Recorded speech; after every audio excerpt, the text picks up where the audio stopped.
बिहार विधानसभा चुनाव की सरगर्मियां तेज हो चुकी है। नामांकन के बाद चाहे एनडीए हो या महागठबंधन के तमाम जो है प्रत्याशी अपने अपने क्षेत्र में जो है जनसंपर्क अभियान चला रहे हैं। निश्चित तौर पर अगर ये कहा जाए तो चुनावी जंग को लेकर क्या कुछ कहेंगे यहाँ के कुछ हमारे एनडीए के नेत्री भी हैं, हमसे भी जानने की कोशिश हुई। एलएमबी इंडिया में आपका स्वागत है। बहुत बहुत धन्यवाद जी, कैसे देख रहे हैं इस चुनाव को? चुनाव को अच्छे से देख रहे हैं। मतलब आरएलएम की जीत है, एनडीए की जीत है और उसी की ओर हम लोग अग्रसर हैं, उसी के लिए काम कर रहे हैं।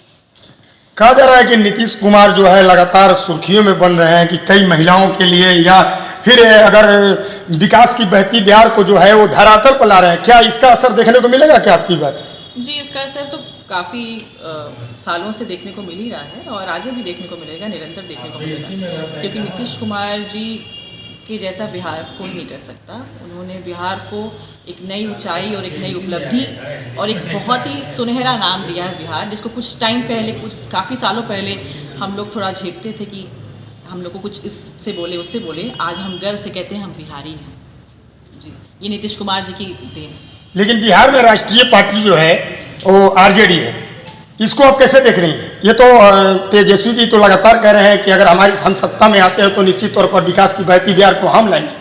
क्या लग रहा है कि जनता कितना भरोसा कर पाएगी आने वाला में, या अभी वर्तमान को देखकर कैसे वोट बैंक करेगी? जनता ने नीतीश कुमार जी पे ही भरोसा किया है और आने वाले चुनाव में, जो चुनाव 2025 का है, उसमें भी नीतीश कुमार जी पे ही जनता का पूर्णतः भरोसा है, क्योंकि हर वर्ग, हर इंसान सुख शांति वाला जीवन चाहता है, सौहार्द का जीवन चाहता है, अच्छी कमाई करना चाहता है, अच्छे से रहना चाहता है, अपने परिवार के साथ सुरक्षित महसूस करना चाहता है। और उसमें हमको नहीं लगता कि नीतीश कुमार से बेहतर कोई चॉइस हो सकती है। बिहार में कंपनी फैक्ट्री नहीं हुआ। क्या लग रहा है कि बिहार में कोई नया दिशा आएगा? नया दिशा, इसका तात्पर्य मतलब किस नया दिशा? मतलब कई फैक्ट्रियां नहीं हैं, लोग यहाँ से पलायन कर रहे हैं, जनसुराज तो पलायन के नाम रख रहे हैं। देखिए, तो नीतीश कैसे देखेंगे इनको?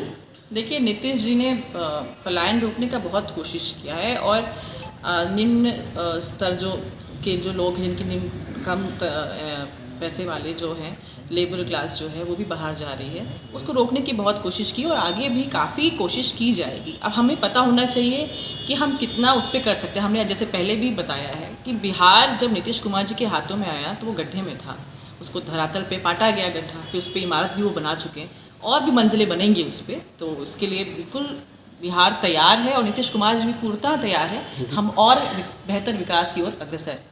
क्या नाम पड़ेगा आपको? मेरा नाम साक्षी मिश्रा कुशवाहा। एलएमबी इंडिया में आपका स्वागत है। सर, कैसे इस चुनाव को देख रहे हैं? लगातार जो है एनडीए और महागठबंधन जो है बिहार में अपनी एक छवि बना रही है, लेकिन लोगों का कहना है कि अब की बार जो है 25 और 30 एक रहेगा। क्या 25 और 30 का संदर्भ नहीं समझ पाए, क्या बता रहे हैं?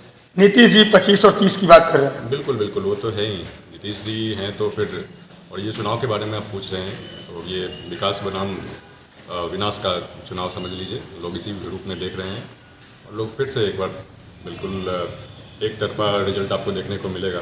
14 तारीख को फिर से एनडीए की सरकार बनने वाली है। आपका परिचय? मेरा नाम दीपक प्रकाश हुआ, उपेंद्र कुशवाहा जी के। तो कई लोग थे यहाँ जो बाहर से भी चल कर आए हैं उनके प्रचार प्रसार में, लेकिन साफ तौर से इन लोग का कहना है कि एक बार जो है फिर से एनडीए की सरकार पुनः आएगी। अब देखना यह होगा कि जनता किस तरह से आशीर्वाद देकर एक बार सरताज पहनाएगी। अब तो आने वाला कुछ ही दिन बाद बाकी रह गया है। हमारे साथ यहाँ के समाज सेवी भी हैं, हम इनसे भी बात करने की कोशिश करेंगे। एलएमबी इंडिया में आपका स्वागत है। आपका परिचय? मेरा नाम रवि देवा हुआ, समाज सेवी रवि देवा। क्या लग रहा है आपकी बार जो ये वोट बैंक होगा विकास पर होगा या क्या जातीय पर होगा? इस बार पूरे बिहार में जो नीतीश कुमार का कार्य को देखते हुए सभी लोग उनके प्रति मन बना चुके हैं कि हम लोग को इस बार एनडीए को ही जिताना है और सासाराम विधानसभा से स्नेहा लता जी को पूर्ण बहुमत से यहाँ से जिताकर विधानसभा में भेजने का काम करेंगे। जो स्नेह लता जी हैं, ये उन पर लोग लगातार जो है विपक्ष वाले ये सवाल खड़ा कर रहे हैं कि महत्व की बात जहां आ जाती है तो ये बाहरी है, बाहरी भगाव की बात आ रही है। इसको आप कैसे देख रहे हैं? कहाँ तक सही?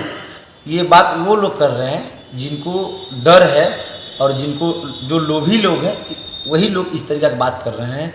स्नेह लता जी एक बिहार की, एक सासाराम की बेटी हैं। उन्होंने अपने आँखों में एक सपना देखा है कि हमको सासाराम को विकसित बनाना है, यहाँ के लोग को अपना परिवार मानने चली है, कि यहाँ के लोग को अपना परिवार मान के हमको यहाँ के लोगों को दुख और दर्द में हमेशा शामिल होना है।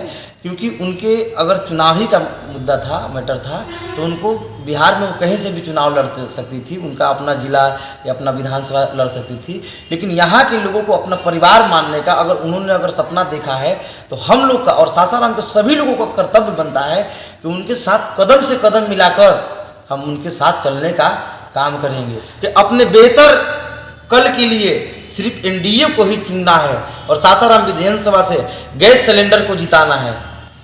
तो ये थे हमारे साथ समाज सेवी जो है, चर्चित चेहरा है रवि देवा जी। इन्होंने साफ लहजे में कहा कि उपेंद्र कुशवाहा की जो पत्नी स्नेह लता जो है चुनावी जंग में एक बार आ चुकी है, तो निश्चित तौर पर विकास की बहती बिहार को लेकर धरातल पर आएंगे। और जैसे कि नीतीश बाबू ने जो बिहार में जो परचम लहराया है विकास को लेकर, तो कहीं ना कहीं एनडीए के खाता में एक बार पुनः वापसी दोहराएंगे। सहयोगी कैमरामैन जितेंद्र के साथ संतोष दुबे, LNB इंडिया, सासाराम।